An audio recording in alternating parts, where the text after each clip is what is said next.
Amerika ovozi xolis, tezkor va ishonchli axborot manbai.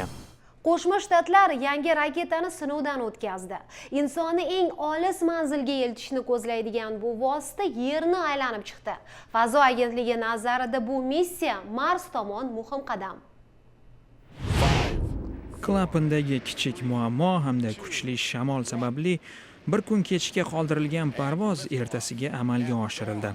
Delta 4 Heavy raketasi Floridadagi Kennedy markazidan samoga ko'tarildi.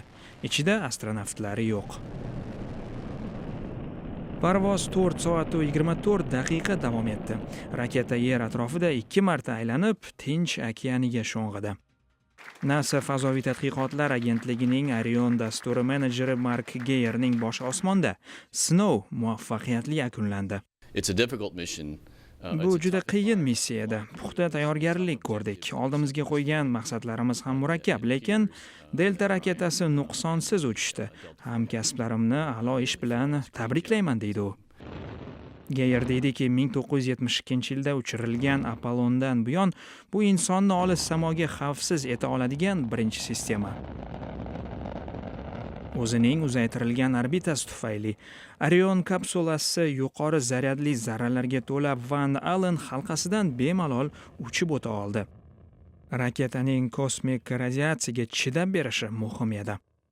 Missiya yakunlangach, kapsula tovush tezligidan qariyb 30 baravar tezroq uchib, Yerga qaytdi. Bu jarayonda 2200 gradusli issiqlikka bardosh berishini ham muhandislar yaqindan kuzatdi. Orion Lockheed Martin kompaniyasi tomonidan qurilgan. Loyiha rahbari Michael Hoss deydiki, parvoz natijasida olingan ma'lumotlar asosida yangi dizayn ustida ish allaqachon boshlab yuborilgan. Tadqiqotlar jadal suratda davom etyapti. Bugungi parvozdan o'rganadigan narsa ko'p. Ular asosida mukammal sistema yaratish maqsadimiz. NASAga ko'ra kelajakda Orion kapsulasi yanada qudratliroq Space Launch System raketasida fazoga uchiriladi.